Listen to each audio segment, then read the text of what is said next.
So we can do that by creating an alignment. So we'll go ahead and go to the alignment dropdown and then create alignment from objects, in which we can select a polyline, hit enter, okay, and then we can look for the arrows for the direction of the alignment. For road corridors, this isn't super important.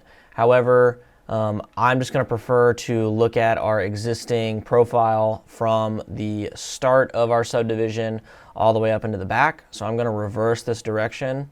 So I'm going to go ahead and hit R and then hit enter. Okay, and I'm going to name this entrance road is fine.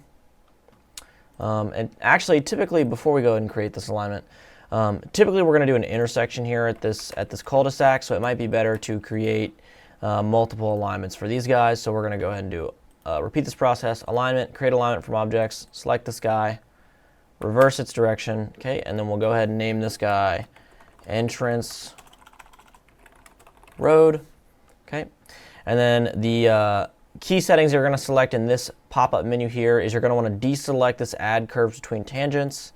Sometimes that can be a useful box when doing road design for larger roads. We don't typically do that, so we're just going to go ahead and deselect that box.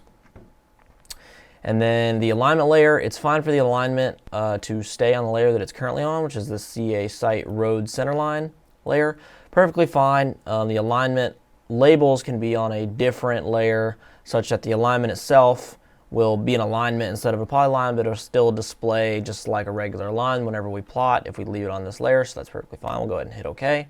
As you can see here, it looks exactly the same, but if I drag my properties pane over, it's now in alignment as opposed to a line or a polyline.